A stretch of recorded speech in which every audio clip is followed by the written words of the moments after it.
According to Google, it was 1972 in the New York Times we first saw the phrase rearranging the deck chairs on the Titanic. And that's the theme of our talk, but we're posing it as a question and not necessarily as a description of the circular economy. I'm Kevin Johnson, I'm MD of Geographia and I'm an economic geographer. And the person next to me is Dean Magee. He's our chief data scientist. He's more of a pure economist than me.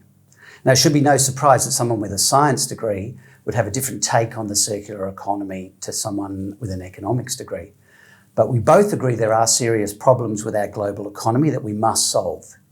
As to the solution, well, put simply, I think that it's not in technology or with billionaire philanthropists, but in changing our habits, which is hard. And I think the mechanism to do this is actually you. And look, I think our hope lies with technology. So we're going to share some ideas around both of these positions and then have a conversation at the end. In principle, the circular economy is a great concept. It turns a linear process of raw material to goods to waste into a non-linear process where waste becomes an opportunity, raw material for new goods. There's also an opportunity in taking the artisanal circular economy we see today and scaling it up to industrial size.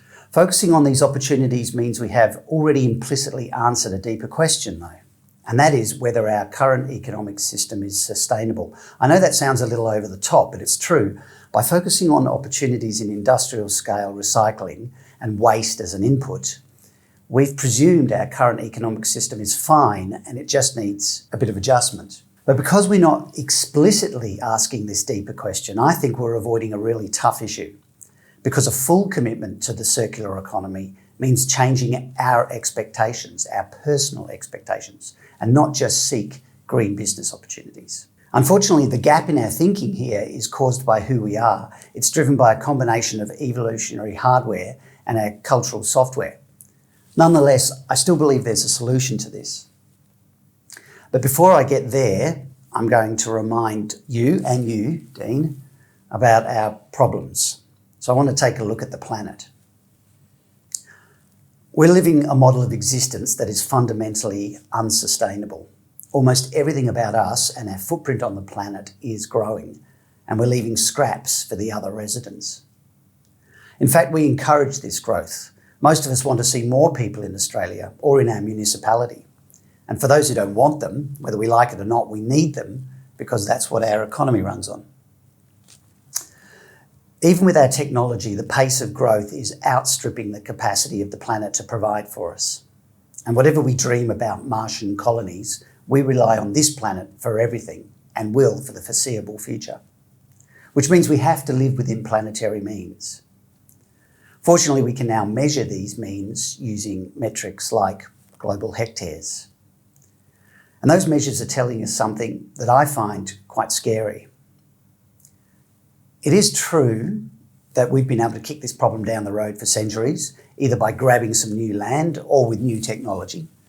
But we've run out of new territory. And while technology has helped extend our lives and capacity, it's also extended our problems. Look at cars, for example.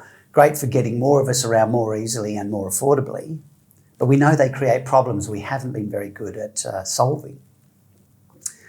I'm thinking problems like air and noise pollution, congestion, road accidents, and the waste that goes into creating cars we buy and sell all the time. Not to mention the way they disconnect us from one another as we travel around in our one-ton road weapons.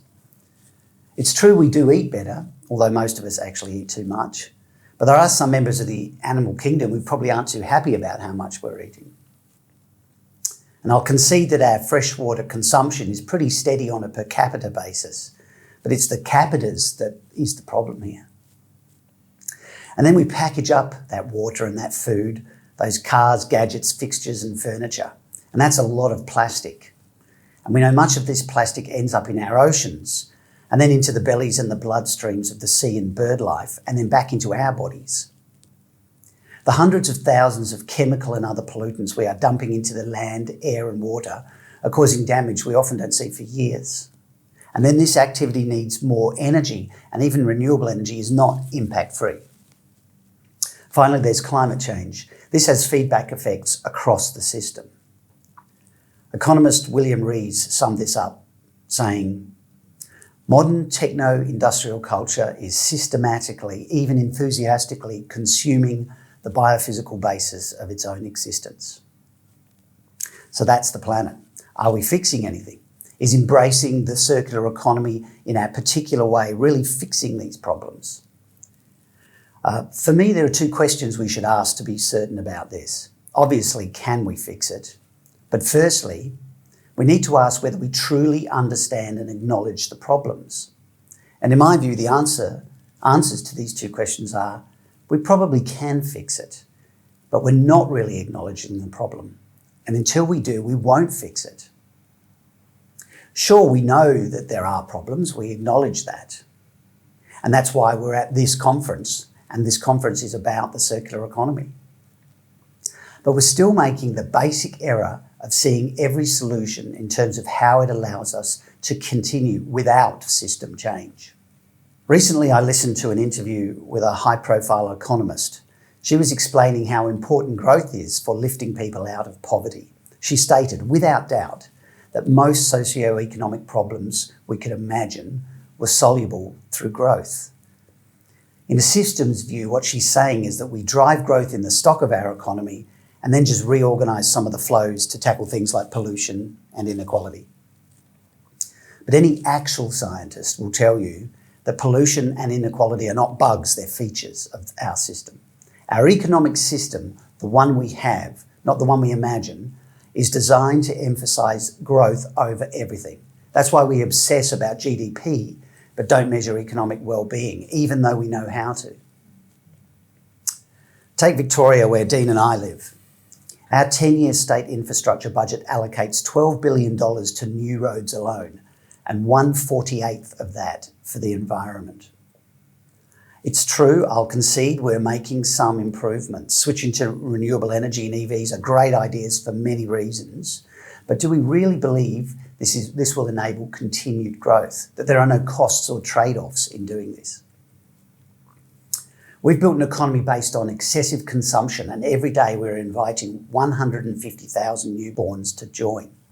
Not to mention the millions already here on the planet who want a better life, a life more like ours here in Australia. Meantime, our biggest companies are using the language of the circular economy to win new business. I don't think greenwashing has gone away. I think it just got better. And then to fix these sorts of complex problems, we need time and resources. And looking at Australia at the macro scale, I'm struggling to see where this might come from. Our economy is losing resiliency. For the last 60 years, economic complexity, as measured by the diversity and sophistication of production, has been diminishing. And we are increasingly reliant on basic, untransformed exports to pay our debts. Unfortunately, most of the profits generated by these extractive industries go overseas. And when I say most, I'm talking about up to 83% of our profits. That means less local capital available to invest in the solutions we need. So what about technology? Can that solve things for us? Well, I see a lot of big corporations, especially tech corporations, getting bigger. When you work for a bigger organisation, it is easier to distance yourself from the consequences of your decisions. No surprises then that I see far more evidence of the 3 Ds than the 3 Rs of reduce, recycle and reuse. By 3 Ds, I mean denial of the problem, delay of any meaningful action, and then distraction of us with things like kitten videos. And our individual personal response to crises is typically to go shopping. I don't think any of this is a grand conspiracy. It's just the combination of being disconnected from the consequences of our decisions and our evolutionary hardware that seeks out immediate and familiar satisfaction. It's wired into us to seek distraction from stressful or unpleasant situations, whether we're encouraging it in our customers or doing it to ourselves. So what is the solution from my perspective then? Well, I think the real solution means implementing change at the system level. Right now, we're only paying attention to 2 of the changes needed to go from a linear to a circular economy. They happen to be the 2 changes we can make a buck from. and that's scaling up the circular economy businesses and turning one person's waste into a business opportunity. What we're doing here is definitely rearranging the deck chairs on the Titanic. If we want to tackle the real cause of the problem, we have to get up onto the bridge and start steering the ship in a different direction. We need to look to the third and probably the most fundamental change that will take us to a circular economy, and that's decoupling our economy from consumption and focusing more on our own economic well-being. And that means changing our habits. It means rewriting some of our cultural software. And I actually think the best place to start is with economic development practitioners. I'll give you an example. Stop talking about alternatives to GDP as a measure and start using one. There are plenty to choose from. We're actually developing these ideas with UN Habitat right now. And also, I think we can focus on rural and regional Australia as the place to do this. It's here we find the cultural settings that will give us a better chance of success. Firstly, rural and regional communities already demand and expect less. They spend less on non-essential goods and services. Sure, some out of necessity and maybe not out of desire, but that is still creating the right cultural setting for changed behaviour. Rural and regional communities also live closer to food production areas, which means there is the potential at least for a greater connection to essential goods and services. Even basic things like food miles can be shorter. I know they often aren't because of the perversity of the economic system we have, but there is the opportunity to change things here. And that's why I support buy local campaigns in some contexts. Finally, rural and regional communities live closer to natural landscapes, and we all know that spending time in nature is better for our well-being than buying a new iPhone.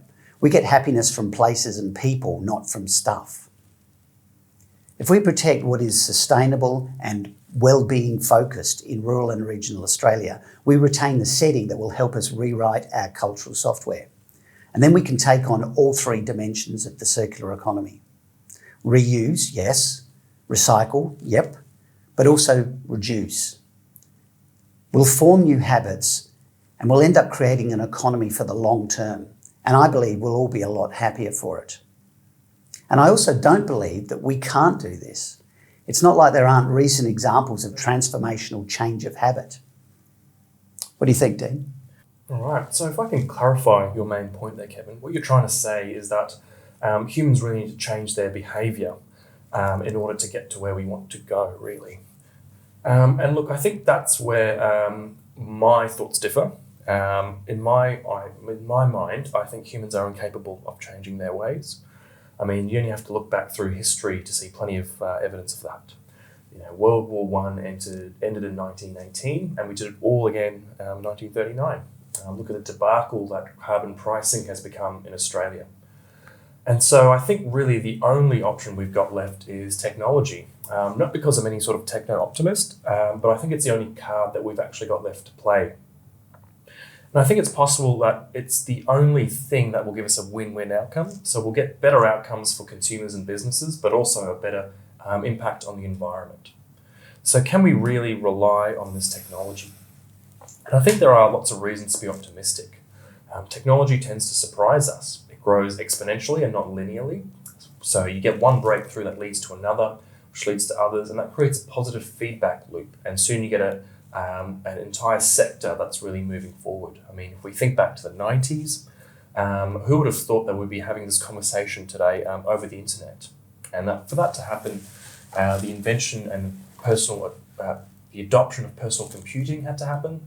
The internet, which eventually led to high-speed broadband, cloud computing, mobile and video conferencing software running on cloud servers, streaming this chat into bedrooms and home offices all around the world. And I think we're sitting on the edge of another exponential explosion in technology, but this time in green tech. The same trends that we saw in the conventional tech world are all starting to happen in the green tech world at the moment. So you might have come across Moore's law in tech. And it's the idea that the number of transistors in a dense integrated circuit doubles about every 2 years. And that's really powered the growth of digital electronics, amongst a whole range of other things. And I think the equivalent in green tech is Swanson's law. And it's the observation that the price of solar photovoltaic modules drops about 20% for every doubling of cumulative shipped volume. So at present rates, costs go down around 75% about every 10 years. So I think despite all of the doom and gloom that we've been talking about, I think this exponential growth in technology is going to play a huge role as we go forward. So in the interests of time, I'm going to focus this discussion on the potential for Australia to develop a hydrogen industry. And hopefully you'll be able to take the framework I'm using and apply it to whichever industry that you are interested in analysing. But before we talk about hydrogen, let's do a little background on steel manufacturing. So to make steel, you've got to heat the iron at really, really, really high temperatures, something like 1,700 degrees Celsius, in the presence of oxygen, using a type of coal called coke. And China is the world's largest producer of steel, and they use this really, really highly emissions-intensive process using coke and coal. And it's by far one of the world's largest sources of carbon emissions. Something like 7 to 10% of global carbon emissions come from that process alone. But hydrogen can change all of that. So instead of using coke and coal, you can use hydrogen to convert the iron into steel. Now, hydrogen is normally made using fossil fuels, but as we develop new ways of using renewable energy to create this hydrogen, we can in theory make steel from entirely renewable energy sources. So why is it worth following the hydrogen story? So here is the framework often used when looking at green tech initiatives. So number one, federal and state government support. So to get these large movements going, it usually requires some support from federal or state governments, and there's no shortage of it for hydrogen. State and federal governments are pouring money into it left, right and centre. The Australian National Hydrogen Strategy came out in 2019, and there are grants being dished out from all levels of government. Number two, it needs to be a big enough problem. There's just no point attaching yourself to a small-scale initiative that is not part of some really big picture. It's a bit like paper straws. And look, sure, every step counts, but really, what's going to make an impact and what isn't? And business conditions need to be present so that local businesses can play a role. So for hydrogen, it's a bit of a no-brainer. Australia produces enormous quantities of iron ore already. So the step to clean steel is pretty clear. It's just vertical integration, if you will. And you can, of course, use that same sort of framework to analyse any other potential green industry and circular economy initiatives. Federal support, big enough problem, and businesses already set up to take advantage of that growth. And so finally, what can local governments do about all of this? So it's hard from a local government perspective to influence these really large global trends.